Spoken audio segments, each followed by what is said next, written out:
दोस्तों, स्वागत करता हूं मैं आप सभी का अपने YouTube channel GK GS by Harsh पर। जैसा कि आप सभी ने कल मुझसे सीखा था कि वर्णमाला क्या होती है, वर्ण क्या होता है, आपने समझा शब्द क्या होता है, ध्वनि क्या होती है, वाक्य और वाक्य में इन सभी के बारे में आप लोगों ने जाना। और कल मैंने आपको स्वर की शुरुआत कर दी थी और स्वर को बता दिया था कि प्रश्न के आधार पर स्वर को 4 प्रकार में बांटा गया है। तो हम लोगों ने पहला प्रकार पढ़ लिया था, प्रश्न के आधार पर पहला प्रकार जो हम लोगों ने पढ़ा था, हम लोगों ने जीव के आधार पर स्वरों के प्रकार पढ़ लिए थे। ठीक है, तो अब हमें पढ़ना है ओष्ठ के आधार पर। ठीक, उससे पहले मैं आप लोगों को एक चीज़ बता देना चाहता हूँ।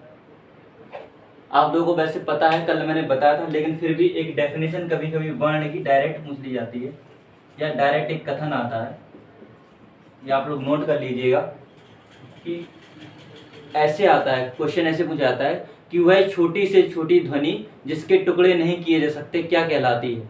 वह छोटी से छोटी ध्वनि जिसके टुकड़े नहीं किए जा सकते हैं क्या कहलाती है? वर्ण कहलाती है। ठीक है, तो ये आप लोगों को लिखना है, या आप स्टार्टिंग में लिख लेना, वह छोटी से छोटी ध्वनि, वह छोटी से छोटी ध्वनि जिसके टुकड़े नहीं किए जा सकते हैं।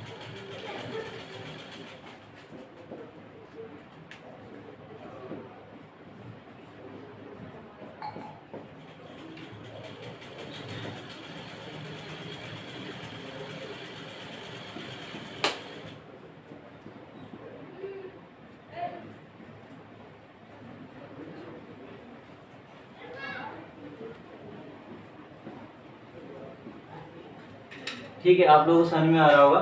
ये वर्ण भी एक प्रकार की क्या होती है? ध्वनि होती है, लेकिन वर्ण को हम लिख सकते हैं। ठीक है, वर्ण वह छोटी से छोटी ध्वनि है जिसके टुकड़े नहीं किए सकते हैं, वर्ण कहलाती है।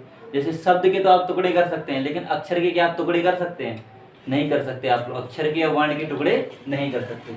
तो इसके बाद हम लोग सीधे चलते हैं स्वर के ऊपर। दोबारा ये परिभाषा आप लोग स्टार्टिंग में कहीं अगर छूटा हो तो वहाँ पे नोट डाउन कर लीजिएगा। कभी कभार ऐसा कथन पूछ देते हैं, ठीक है, उसमें ऑप्शन रहता है, क्वेश्चन इस प्रकार पूछा जाता है कि वह छोटी से छोटी ध्वनि जिसके टुकड़े नहीं किए जा सकते हैं क्या कहलाती है। ऑप्शन में रहता है आपके वर्ण, शब्द, उपवाक्य या वाक्य। तो वर्ण पर आप लोग टिक करेंगे, सही रहेगा।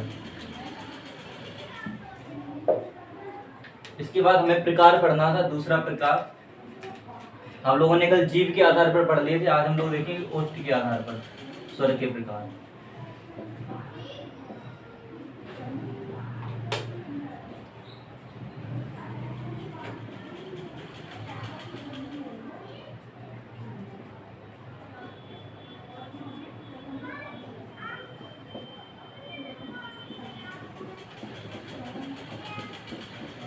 देखिए, ओष्ठ के आधार पर स्वर 2 प्रकार के होते हैं। ठीक है, ओष्ठ के आधार पर स्वर 2 प्रकार के। पहला होता है आपका वृत्ताकार या वृत्तमुखी।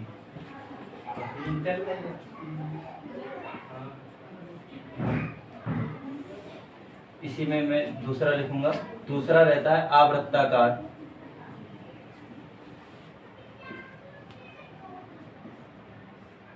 या आवृत्तमुखी। आवृत्तमुखी, ये देखिए होते क्या है, इनको हम लोग समझेंगे। वृत्ताकार या वृत्तमुखी क्या होते हैं? मतलब ऐसे स्वर जिनका उच्चारण करते समय हमारे जो ओष्ठ की आकृति है, जो हमारे ओष्ठ की आकृति है वो वृत्ताकार रूप ले लेती है।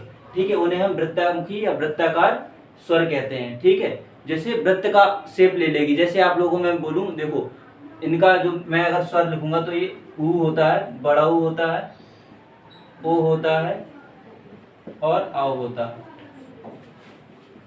ठीक है, मतलब ऐसे स्वर जिनका उच्चारण करते समय हमारे मुख से जो हमारे ओष्ठ होते हैं वो वृत्ताकार शेप ले लें, वृत्त की आकृति बना ले। ऐसे मैं बोलूं ऊ, ये देखो वृत्त सर्कल बन रहा है। मैंने बोला ऊ, मैं बोलूंगा बड़ा ऊ, ओ, आओ, तो होंठ कैसी आकृति बना रहे हैं? वृत्त की आकृति बना रहे हैं। यानी ऐसे स्वर जिनका उच्चारण करते समय हमारे जो ओष्ठ की आकृति बन रही है वृत्ताकार बन रही है, तो उन्हें हम बोलते हैं वृत्ताकार या वृत्तमुखी स्वर। ठीक है, इनका ओष्ठ के आधार पर इनका वर्गीकरण किया गया है। और ऐसे स्वर जिनका उच्चारण करते समय ओष्ठ की आकृति वृत्ताकार नहीं बनती है उन्हें आवृत्ताकार या आवृत्तमुखी स्वर हम लोग कहते हैं। ठीक है, इसके बाद इसमें बाकी के जितने भी स्वर होते हैं 4 यहाँ पर आ गए तो बचे कितने 7 स्वर। तो सातों के 7 स्वर इसके अंतर्गत आ जाएंगे। जैसे कौन कौन से होते हैं, छोटी ई, बड़ी ई, आपका ऋषि वाला री आ जाएगा, आपका ए आ जाएगा, ए आ जाएगा, इसके बाद आपका आ जाएगा छोटा बड़ा, यहाँ पे लिख देना था मुझे, छोटा बड़ा, यानी छोटा बड़ा छोटी बड़ी री ए आए, ये सारे स्वर आ जाएंगे आवृत्ताकार या आवृत्तमुखी में।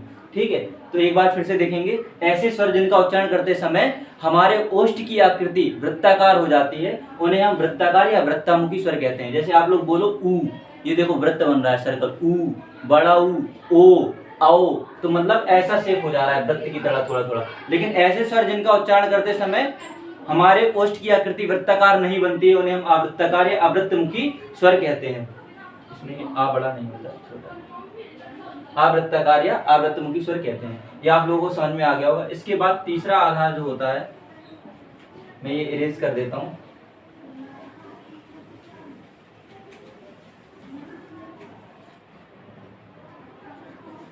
तो तीसरा रहता है वो मुखाकृति के आधार पर रहता है, मुखाकृति के आधार पर।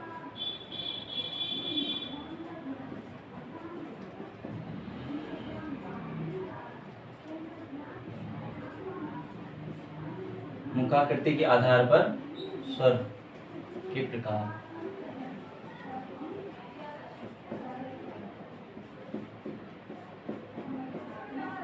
ठीक है, इसमें 4 प्रकार के होते हैं, विव्रत स्वर, समृत स्वर, ठीक है, अर्ध समृत स्वर, अर्ध विव्रत स्वर। ये चारों के बारे में हम डिटेल से जानेंगे। सबसे पहले हम लोग लिखेंगे विव्रत स्वर, फिर समृत स्वर, इसके बाद अर्ध समृत स्वर,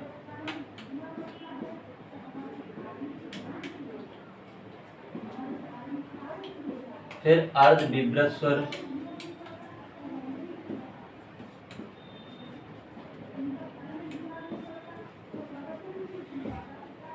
इन चारों के बारे में हम लोग समझेंगे।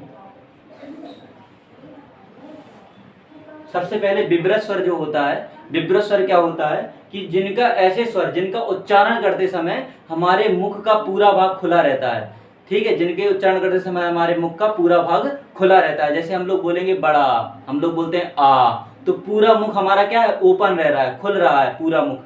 ठीक है, हम जैसे बोला आ, तो पूरा मुख खुला, यानी विव्रत स्वर होता है बड़ा। केवल बड़ा क्या होता है, विव्रत स्वर। यानी इसकी अगर मैं डेफिनेशन लिखूं, जिसके उच्चारण में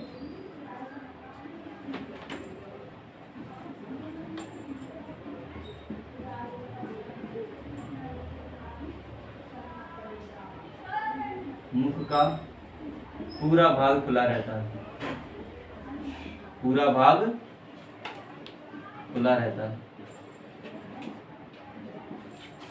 ठीक है, ये कौन सा होता है स्वर, कौन सा होता है, ये आ। उदाहरण में क्या होता है, आ।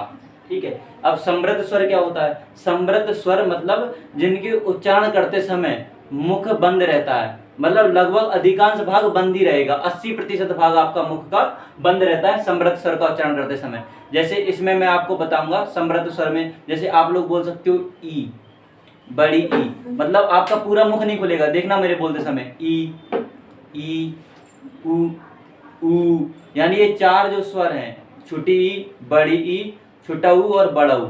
ठीक है, ये सारे किस में आ जाते हैं, आपकी समृत स्वर में आ जाते हैं, क्योंकि इनको बोलते समय हमारे मुख का अधिकांश भाग बंद रहता है। तो मैं इसकी परिभाषा लिखूंगा, जिसके उच्चारण में, जिनके उच्चारण में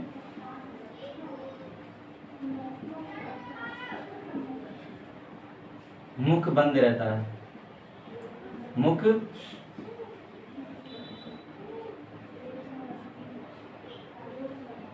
मुख बंद रहता है, या ब्रैकेट में लिख दूंगा अधिकांश हिस्सा, है ना, अधिकांश हिस्सा बंद रहता है, अधिकांश हिस्सा।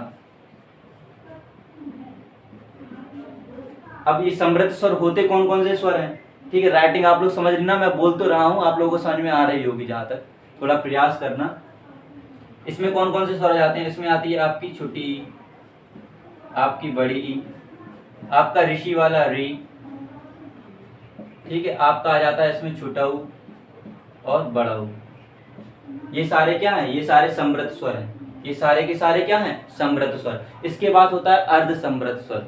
ठीक है, अर्ध समृद्ध स्वर क्या रहता है, ऐसे स्वर जिनका उच्चारण करते समय मुख का आधे से अधिक भाग खुला, आधे से अधिक भाग बंद रहता है। इसमें जो अर्ध समृद्ध में है आधे से अधिक भाग बंद रहता है उच्चारण करते समय। ठीक है, तो इसमें कौन कौन से स्वर होते हैं, इसमें आता है ए और ओ। ठीक है, ऐ और औ नहीं, ए और ओ बस। तो मैं इसकी परिभाषा लिखूंगा, जिनके उच्चारण में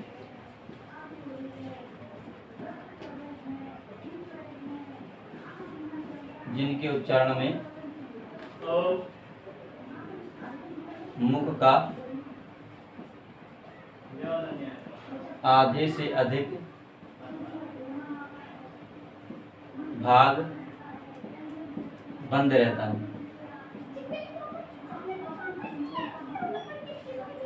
ठीक है, उदाहरण में कौन कौन से ऐसे स्वर होते हैं, ऐसे स्वर होते हैं आपके ए और ओ। जब आप लोग बोल के देखेंगे ए ओ तो आपको लगेगा हमें पूरा मुख नहीं खोलना पड़ रहा है, जबकि हम आ बोल रहे थे आ तो पूरा मुख खुला था, लेकिन हम लोग बोल रहे हैं ए ओ तो इसमें पूरा मुख नहीं खुल रहा है, मतलब आधे से अधिक भाग क्या है, अभी भी बंद है। तो इसको हम बोलते हैं अर्ध समृद्ध स्वर। ऐसे स्वरों को हम क्या कहते हैं, अर्ध समृद्ध स्वर। पूछा जाए ए और ओ कौन से स्वर हैं, अर्ध समृद्ध स्वर हैं। इसके बाद अर्ध विवृत स्वर क्या होते हैं, अर्ध विवृत स्वर ऐसे स्वर जिनका उच्चारण करते समय मुख का आधे से अधिक भाग खुला रहता है। इसमें देखो आधे से अधिक भाग, जो आधे से अधिक भाग था वो बंद रह रहा था, इसमें आधे से अधिक भाग मुख का खुला रहेगा। ठीक है, इन स्वरों में बचे हुए जितने भी स्वर है वो सारे आ जाएंगे। जैसे छोटा आपका बचा रह गया है ना, फिर आपका ऐ और औ, ये सारे स्वर अर्ध विवृत स्वर में आते हैं। इसमें हम परिभाषा लिखेंगे, जिनके उच्चारण में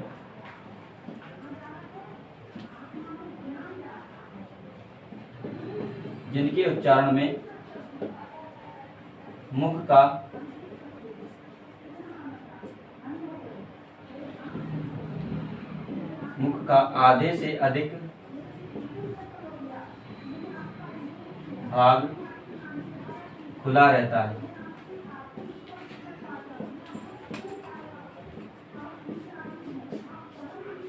ठीक है, तो इन स्वरों को हम क्या कहते हैं, अर्ध विवृत स्वर। ऐसे स्वर क्या कहलाते हैं, अर्ध विवृत स्वर कहलाते हैं। तो इनमें कौन कौन से स्वर हो जाते हैं, छोटा आ बच गया था आपका, है ना, आय बच गया था और औ बच गया था। ये सारे स्वर क्या हैं, अर्ध विवृत स्वर हैं। इसके बाद ये स्वर खत्म हो गए मुखाकृति के आधार पर। अब दूसरा आता है उच्चारण में लगने वाले समय या मात्रा के आधार पर। जो चौथा प्रकार था, मैंने बताया था कि प्रश्न के आधार पर स्वरों का वर्गीकरण 4 प्रकार से किया गया है। उसमें हमने पहला पढ़ा जीभ के आधार पर, ओष्ठ के आधार पर, मुखाकृति के आधार पर, और चौथा होता है उच्चारण में लगने वाले समय के आधार पर। ठीक है, तो हम लोग देखेंगे अगला चौथा प्रकार।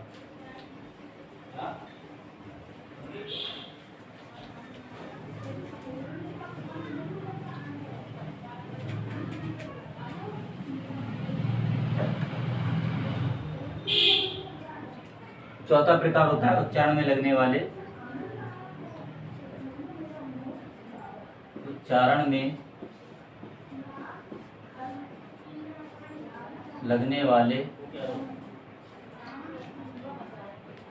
समय या मात्रा के आधार पर।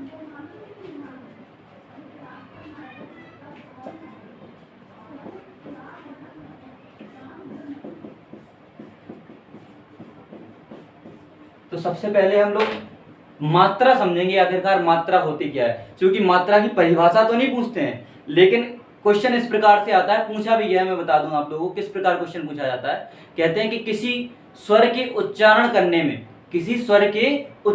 करने में जो समय लगता है उसे क्या कहते हैं। ठीक है, उसे ऑप्शन में ऐसे दे देंगे, विराम, अर्ध विराम, पूर्ण विराम या मात्रा। तो मात्रा कहते हैं। ठीक है, किसी स्वर के उच्चारण करने में जो समय लगता है वो समय क्या कहलाता है, मात्रा कहलाता है। समझाऊंगा कैसे वो समय मात्रा हो गया। ठीक है, तो मात्रा कहलाता है किसी स्वर के उच्चारण करने में जो समय लगता है। ठीक है, तो मैं लिख देता हूं यहाँ पर परिभाषा आप लोगों के सामने।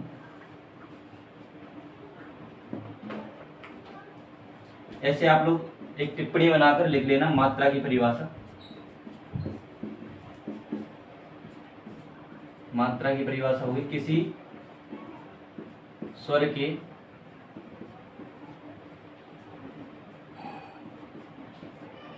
उच्चारण करने में जो समय लगता है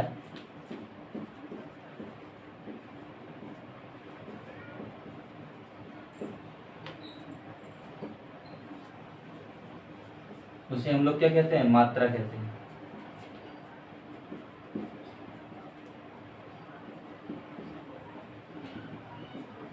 ठीक है, ये बात भाइयों आप लोगों को समझ में आ रही होगी, है ना?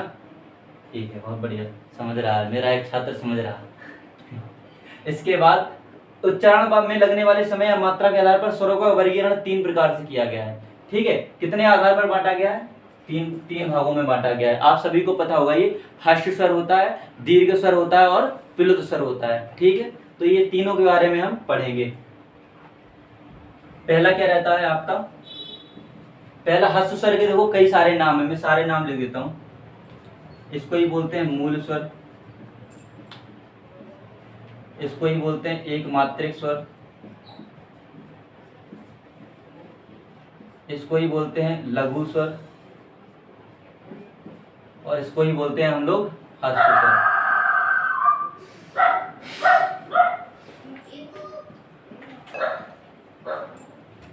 ठीक है, मूल स्वर, एक मात्रिक स्वर, लघु स्वर या ह्रस्व स्वर। ये ह्रस्व स्वर के कई सारे नाम है, मूल स्वर, एक मात्रिक, लघु या ह्रस्व स्वर। ठीक है, इसके बाद दूसरा जो आपका प्रकार रहता है, दूसरा आपका रहता है दीर्घ स्वर। दूसरा आपका रहता है दीर्घ स्वर और तीसरा जो आपका रहता है वो रहता है प्लुत स्वर।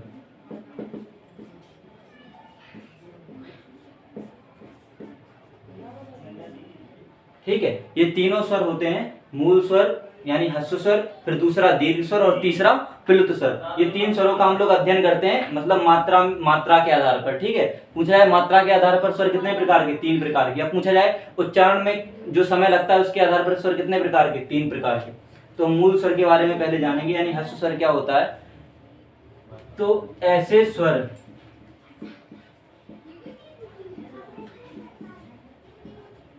जिनका उच्चारण करने में बहुत कम समय लगता है, बहुत कम समय लगता है। ठीक है, बहुत कम समय लगता है या एक मात्रा का समय लगता है, या एक मात्रा का समय लगता है। तो ऐसे स्वर क्या कहलाते हैं? ऐसे स्वर आपके मूल स्वर कहलाते हैं। ठीक है, ऐसे स्वर आप लोगों के मूल स्वर कहलाते हैं। इसमें कौन कौन से स्वर आते हैं? ठीक है, लघु आपके ह्रस्व स्वर में जो स्वर आते हैं, ह्रस्व स्वर में जो आपके स्वर आते हैं वो होते हैं छोटा आ, ई, छोटी ऊ और ऋषि वाला री। ठीक है, ये 4 स्वर कौन से हैं? ह्रस्व स्वर के अंतर्गत आते हैं। अब दीर्घ स्वर की परिभाषा होती है कि ऐसे स्वर जिनका उच्चारण करते समय ह्रस्व स्वर से दुगुना समय लगता है या 2 मात्रा का समय लगता है, ऐसे स्वर क्या कहलाते हैं? दीर्घ स्वर कहलाते हैं। तो दीर्घ स्वर में जैसे आप सभी लोगों को पता होगा, बड़ा आता है, बड़ी ई आता है, ठीक है, छोटा ऊ आता है, बड़ा ऊ आ जाता है। ठीक है, ये सारे और भी आ जाते हैं, मैं आपको लिख के समझा दे रहा हूँ। ए आई ओ आओ, ये सारे स्वर दीर्घ स्वर के अंतर्गत आते हैं। ठीक है, तो दीर्घ स्वर की परिभाषा लिखेंगे, ऐसे स्वर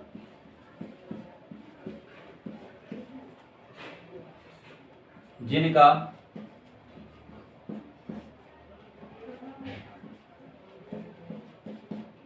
उच्चारण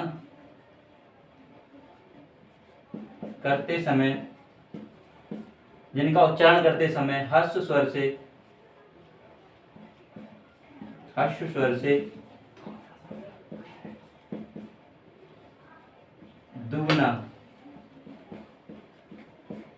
दुगना समय लगता है।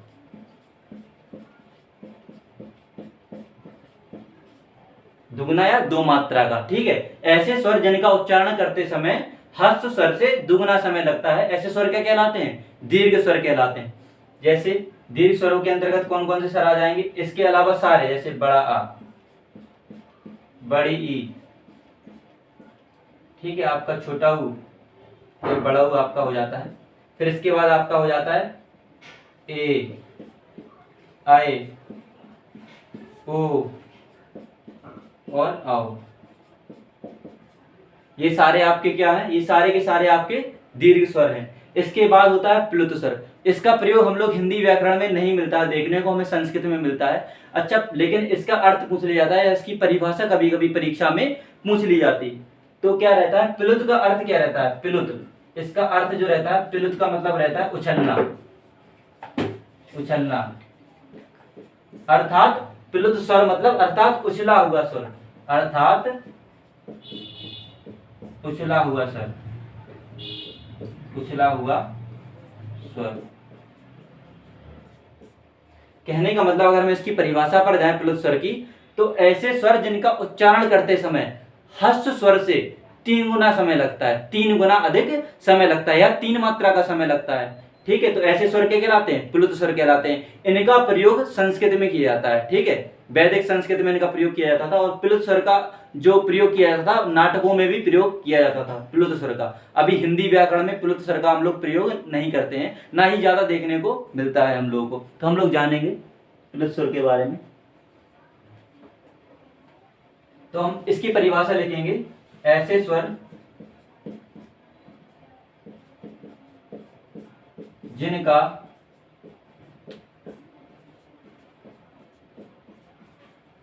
जिनका उच्चारण करते समय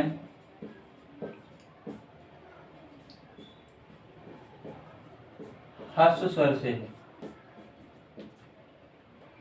3 गुना समय लगता है, 3 गुना अधिक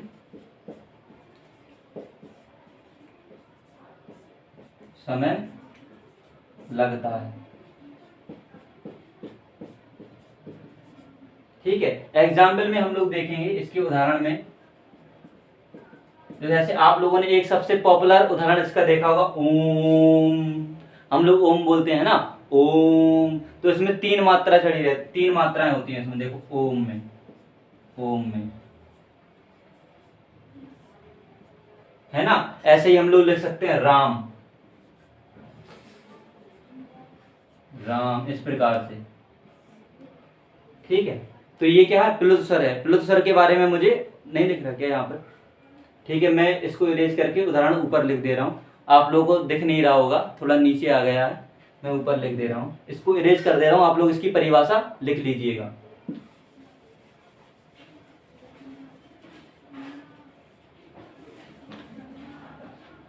इसके उदाहरण में मैं आपको दिखाऊं जैसे, तो ओम और राम, ये इसके उदाहरण हो गए। ठीक है, ये आ रहता है। ठीक है, संस्कृत में इसको प्लुत बोलते हैं। क्या रहते हैं? प्लुत बोलते हैं। इसको क्या बोलते हैं? प्लुत बोलते हैं। अच्छा, प्लुत की कुछ इसमें बातें लिख लेते हैं। जैसे प्लुत स्वर का प्रयोग वैदिक संस्कृत में किया जाता है। प्लुत स्वर का प्रयोग, प्लुत स्वर का प्रयोग वैदिक संस्कृत में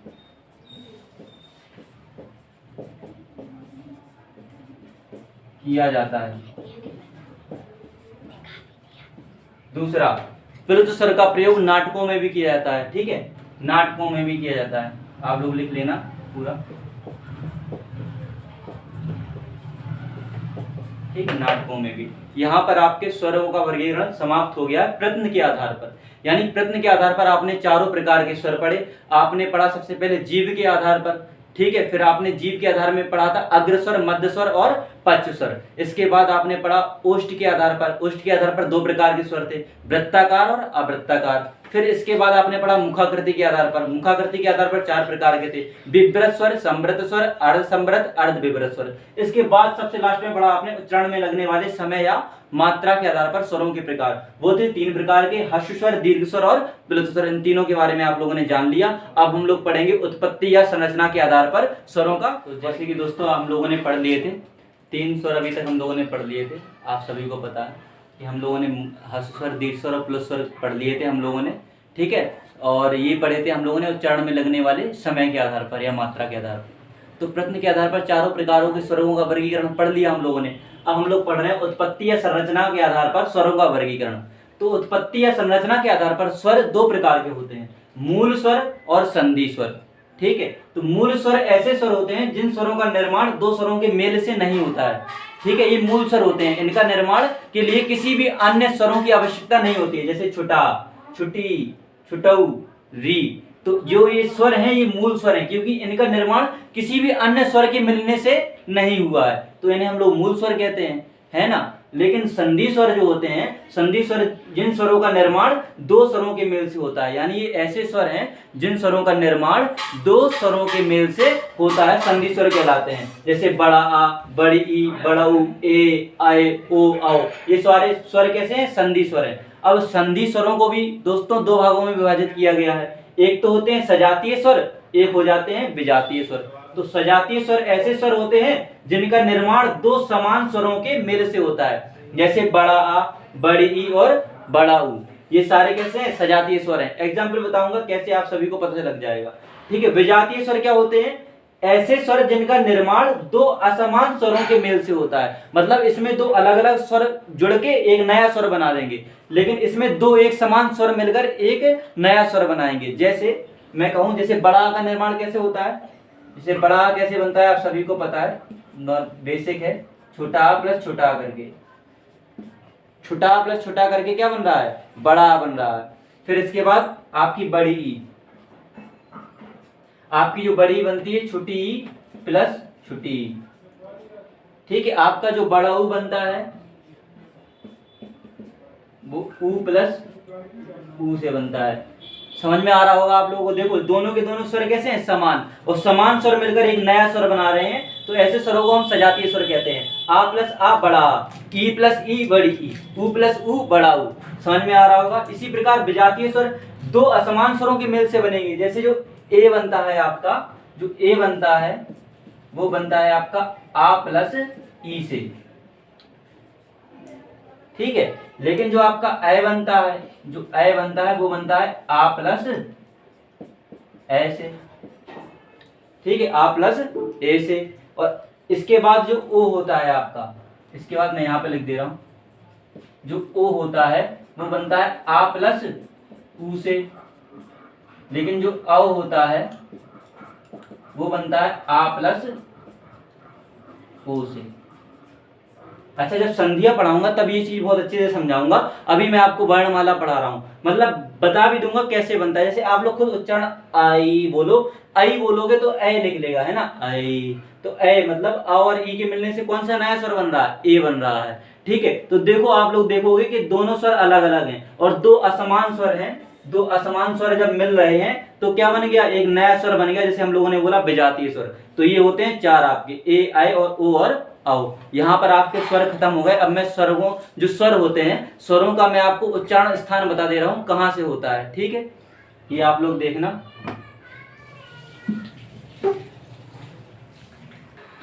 ठीक है, तो दोस्तों हम लोग देखेंगे स्वरों का उच्चारण स्थान।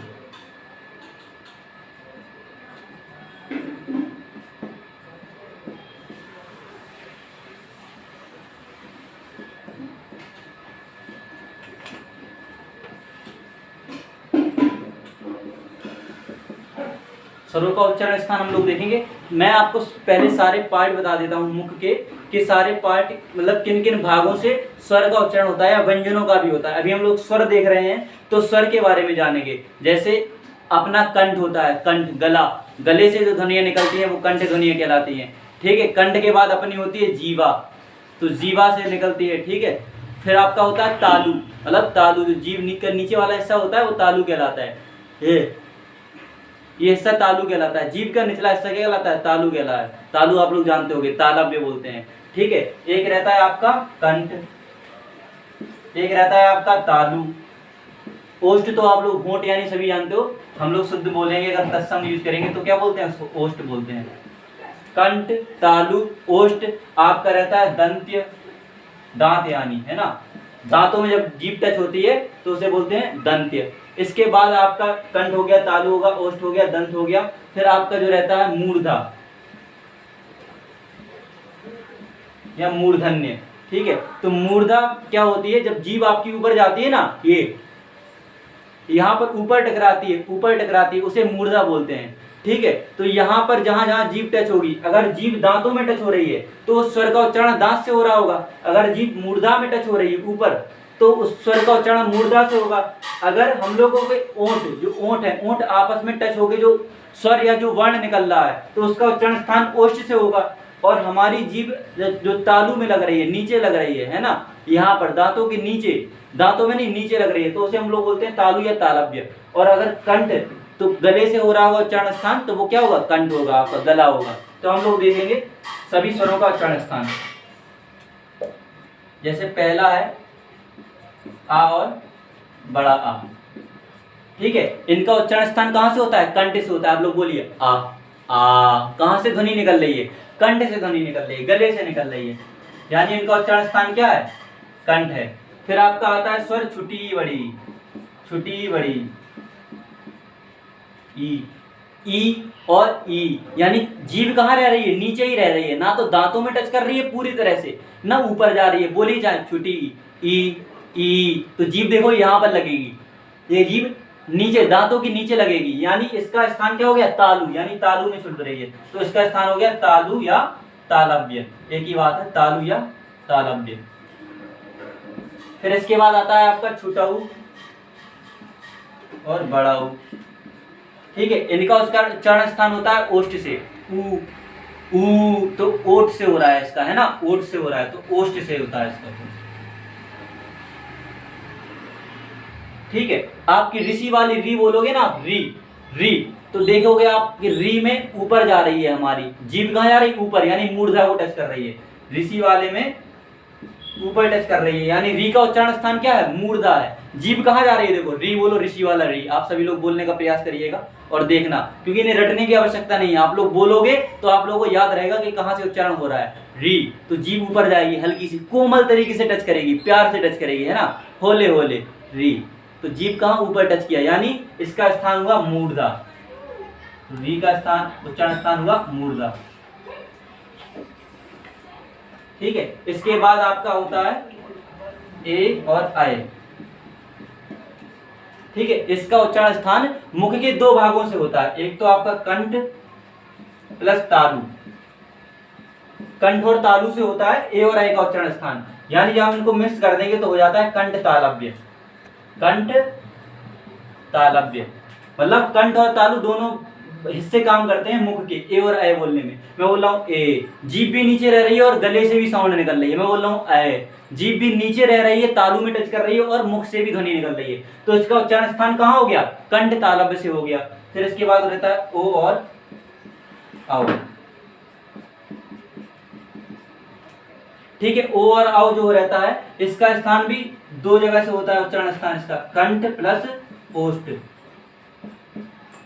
कंठ प्लस ओष्ठ, यानी गले से भी निकल रही है आवाज। देखो मैं बोलूं ओ, होंठ भी वृत्ताकार बना रहे हैं ना, और कंठ से भी निकल रही है ओ और आओ, यानी कंठ से भी ध्वनि और ओष्ठ भी हमारे हिल रहे हैं, तो कंठ ओष्ठ, यानी इसका उच्चारण स्थान कहां से होगा, ओ और आओ का, कंठ ओष्ठ, ठीक है, कंठ ओष्ठ होगा। ये सारे आपके स्वरों के उच्चारण स्थान हो गए हैं। अभी आप लोगों को एक चीज और पढ़ा देता हूँ, बहुत पसीना निकल आता है दोस्तों। एक चीज मैं आपको लोगों को और पढ़ा देता हूँ, अयोग भाव में पढ़ा देता हूँ क्या होता है, और आगे भी बहुत अच्छे से समझाऊंगा। अनुस्वार या विसर्ग जो भी मैं पढ़ाऊंगा आपको सब पढ़ाऊंगा, अनुनासिक, अनुस्वार, निर अनुनासिक, ठीक है। ये सारी ध्वनियाँ, आगत ध्वनियाँ, नासिक की ध्वनियाँ क्या होती हैं, ये सारी चीज़ें जैसे जैसे आगे बढ़ता जाऊंगा सब समझ में आता जाएगा। आप लोग बस मेरी चैनल देखते रहिएगा, वीडियो देखते रहिएगा, आपको हिंदी में कोई भी ऐसा पार्ट नहीं छूटेगा कि आप कहोगे कि सर जी छूटा है। कमेंट में करके दिखा देना अगर कुछ भी छूटे, आपका एग्जाम से रिलेटेड कुछ भी पॉइंट नहीं छूटेगा। अभी मैं एक चीज और पढ़ा दे रहा हूँ आपको, अनुस्वार और विसर्ग,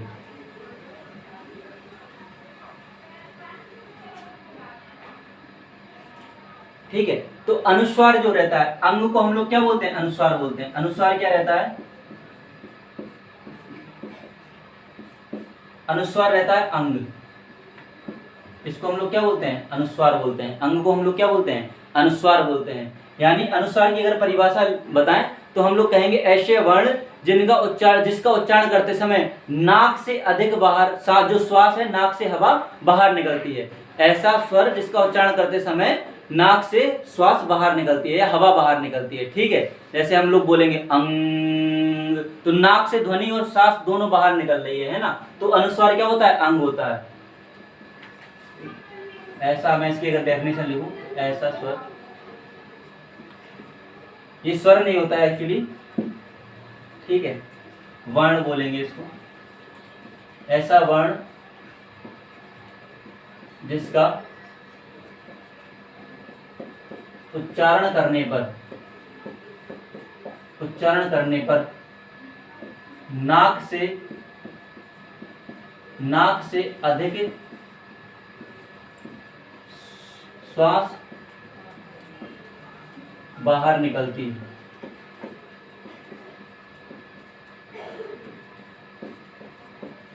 तो ये ऐसे वर्ण क्या कहलाता है? अनुस्वार। और अनुस्वार की कोई अंग केवल जो है, अंग वर्ण ही केवल अनुस्वार है, अंग। ठीक है, पूछा है अंग निम्नलिखित में से क्या है? अनुस्वार विसर्ग, तो अनुस्वार कर देना। ठीक है, ऐसे क्वेश्चन आता है निम्नलिखित में से अंग क्या है? ऑप्शन में रहेगा अनुस्वार, विसर्ग, अनुनासिक, निरअनुनासिक। तो ऑप्शन यहाँ पर अनुस्वार पे टिक कर देना आप लोग। एक विसर्ग आप लोगों को पता है हिंदी में रहता है ना, आहा। विसर्ग क्या रहता है? ये वाला है ना, 2 बिंदी क्या होती है? विसर्ग होती है। अब जब अनुस्वार और विसर्ग को जोड़ दिया जाता है, नहीं मिक्सचर कर दिया जाता है, यानी अनुस्वार और विसर्ग को सम्मिलित रूप से क्या कहा जाता है? तो उन्हें अयोगवाह कहा जाता है। क्या कहा जाता है? अयोगवाह। यानी एक डेफिनेशन आप लोग लिख लेना, अयोगवाह। अयोगवाह यानी अयोगवाह क्या होता है? अनुस्वार और विसर्ग को, अनुस्वार यानी अंग की बिंदी है ना, यहां मैं एक बिंदी रख देता हूं, अनुस्वार व विसर्ग को, व विसर्ग यानी 2 बिंदी, अनुस्वार व विसर्ग को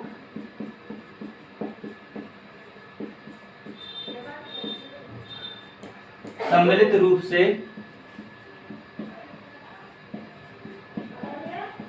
अयोगवाह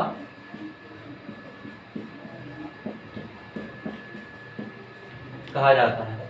ठीक है भाइयों, समझ में आ रहा होगा। किशोरीदास 2 वाजपेयी थे, एक कवि थे किशोरीदास वाजपेयी। इनके अनुसार अयोगवाह की परिभाषा थी जो योग ना होने पर भी साथ रहें। ऐसे वर्ण जो योग ना होने पर भी साथ रहें अयोगवाह कहलाते हैं। तो मैं वो ही लिख देता हूं, किशोरीदास वाजपेयी के अनुसार, किशोरीदास वाजपेयी जी के अनुसार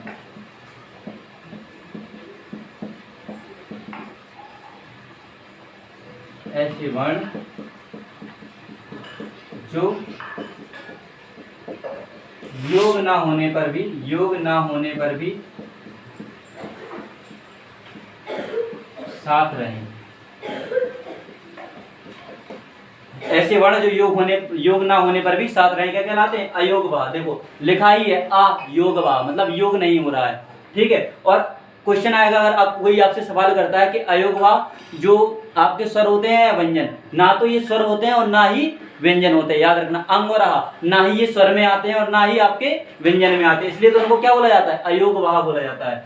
आपको नोट में लिख लो, ना तो ये स्वर होते हैं और ना ही व्यंजन।